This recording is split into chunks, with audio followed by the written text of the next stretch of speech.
Hello everyone, welcome to my sixth task, that is prediction using decision tree algorithm. So what is decision tree? Decision tree is a predictive non-parametric model. That means it learns something from the dataset but does not make any assumptions. For every change in the dataset, the decision tree will be different.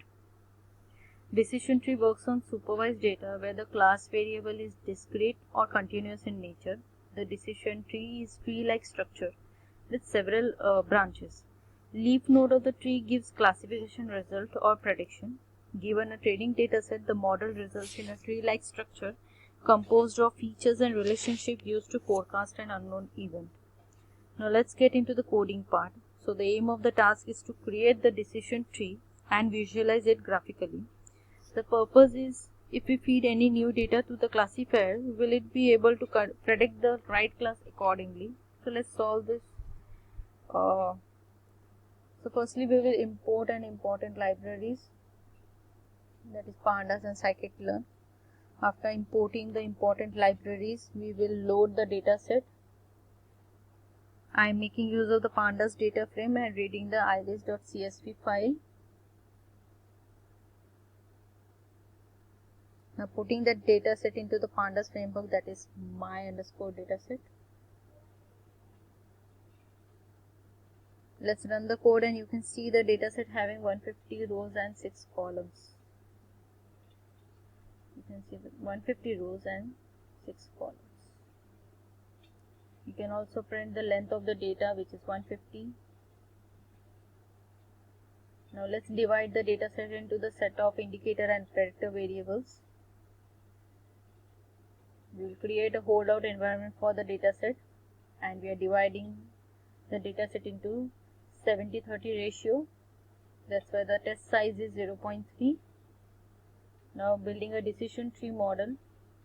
Let's fit the model first. Now evaluating the performance of the model. So we are computing the model's accuracy. So we will get the accuracy classification report, and the accuracy is here is 100%, which shows that the performance of the model is very good. Let's visualize the decision tree model. So in the output we can see the structure of tree that is used for prediction of data. So let's plot the decision tree. And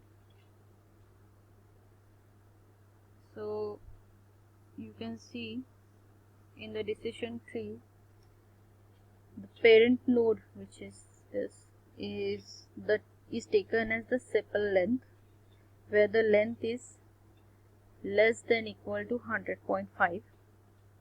Now you can see the Gini index, that is the information gain, is 0.664. Here next the sample is 105. These are number of samples entering this node.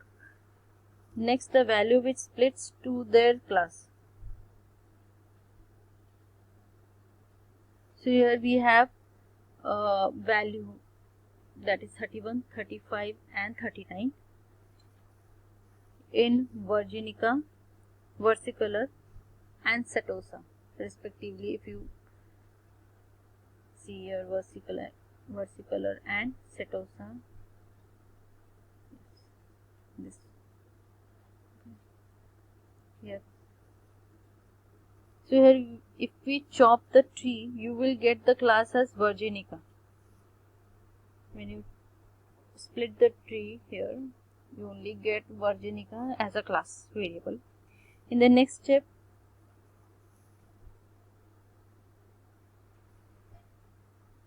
on RHS you can see the Gini index as 0.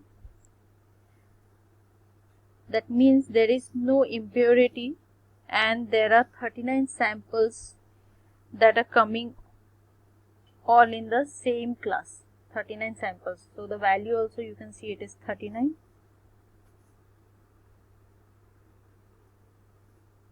So with this one split we can get one pure class, and we are going to use that here and predict the Virginica in this branch. In the other branch, you can see the petal width length less than equal to 2.45. You can see samples coming to this is 66 and the values are here 31 and 35 for setosa and versicolor. So the versicolor and setosa is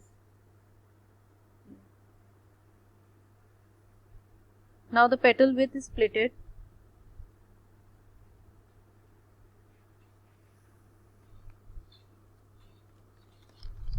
into two branches.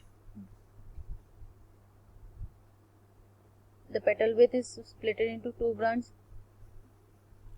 One is true and the RHS is false this side. We get samples 31 in the true branch, which means we are getting 31 from setosa, and in the false branch we are getting sample as 35.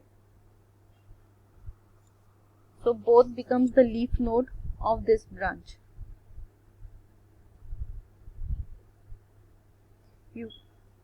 So from this now you can see you can feed any new data to this classifier and it would be able to predict the right class accordingly. Thank you.